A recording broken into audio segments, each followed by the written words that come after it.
this country. What do we know about what may happen next, and who were these people, and how do we respond? Let's go to NBC's Robert Hager. Robert? Tom, breathtaking, by the way, what that man from the World Trade Center said about 20,000 people supposed to be in there at that hour of the morning. So goodness knows where this toll is going. What we do know in terms of hard numbers are those killed on the various flights, so these airplanes that were turned into weapons. And that total is 266 in the 4 planes that were hijacked. 2 of the 4 were leaving Boston, and the other 2 leaving Newark and Washington's Dulles Airport. There you see the numbers adding up to 266. Planes turned into weapons, 2 of them into the World Trade Center, 1 into the Pentagon, and the other crashes before it reaches its intended target, crashes somewhere in rural Pennsylvania.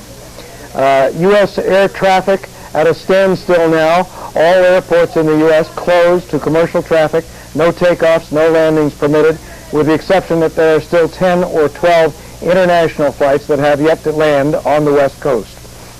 That situation at the U.S. airports will continue at least until noon tomorrow, and then a reassessment will be made at that point whether to begin reopening U.S. airlanes, but no word yet on whether that may happen or not. Simply that it's aground until noon tomorrow to all commercial flights, domestic and international. Tom? All right, thanks very much. NBC's Robert Hager. Speaking of flights and people who are expected, Colin Powell is expected to land in Miami, Florida shortly. He was en route to Peru when he was turned around. The Secretary of State, it's not known if he will remain there or continue elsewhere. The President, as we have just been reporting, is in Omaha. The Vice President, Dick Cheney, in a secure but undisclosed location. Don Rumsfeld also working in a secure location. He was in the Pentagon when it was hit by that plane and rushed to the scene to assist with some of the rescue efforts that were being made. And then as this story began to unfold and people began to have an appreciation of the gravity and the magnitude of it beyond the first attack, then some extraordinary steps were being taken to make sure that the highest officials in the land were in secure places. No doubt that that was going on in financial institutions as well, especially given the location of the World Trade Center. And that has been going on around the world in most of the democracies. Certainly it's been true in Western Europe.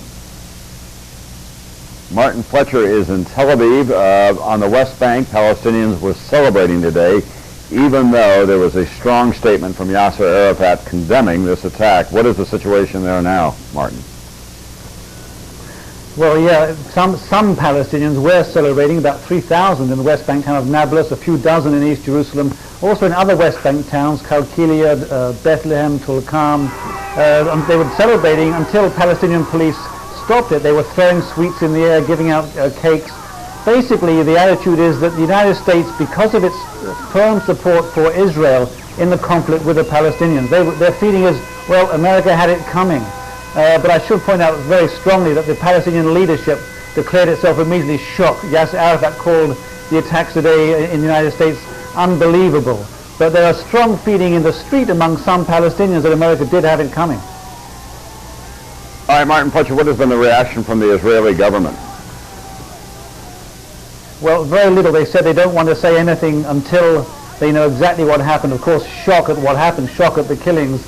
But there's a great sense that that when it's found out who did this, that there may be a very strong Middle East connection, of course, and Israel seen as a strong ally of the United States. There's a sense that they don't want to exacerbate things at the moment by making it appear that America, this could have been a result of the American connection with Israel. So they're keeping quiet for the time being. Tremendous sympathy and shock, of course, but there's a sense that this story still has a long way to go. There could be more terror attacks.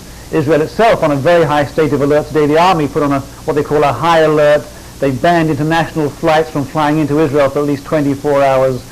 People, big tall buildings in Israel, in Tel Aviv, have been evacuated. They turned the lights out. A great sense that this may not be the end of the story by a long way. Yeah, Martin, let's talk about that for just a moment. It has been a very volatile situation in Israel. A lot of people there have believed that war was inevitable between the PLO and the Israelis once again, if not to say other Arab states. But this is only going to escalate that kind of an attack or that kind of prospect, because in recent days, more moderate Arab states have also condemned the United States for not taking a more active role in resolving this rising level of violence between the Israelis and the PLO. That's right. Even Egypt today, I believe, said that that America should examine its position, its policies in the region. The leader of Hamas, which is the Islamic militant group that sends most of the suicide bombers against Israeli targets in the last few months, Sheikh Ahmed Yassin, he said America has to change its policies, that the people of the region are very angry with the United States. And there is a sense, and also, by the way, also among the Palestinian media in the West Bank and Gaza Strip in the last few weeks, there's been an upsurge of articles against the United States, some even calling for attacks against American targets. So America very much identified with Israel and the problems in the region. A great danger that the Israeli-Palestinian conflict is spiraling, I don't want to say out of control because it already seems out of control, but that things could get a lot worse and that neighboring countries could get pulled in. There's warnings from Hezbollah in southern Lebanon that they're going to start attacks across the Lebanese border against Israel. A very, very dangerous situation here, a powder keg. And what happened in the United States today, many here are seeing as a reflection of the troubles in this region. If indeed it turns out there is a Mideast connection, we don't yet know, of course, who did these terrible things in the United States, but a strong fear here that the Mideast connection is a very real one. Thank you very much, NBC's Martin Fletcher, as we continue to look with a sense of disbelief at the magnitude of the destruction in Lower Manhattan, the physical destruction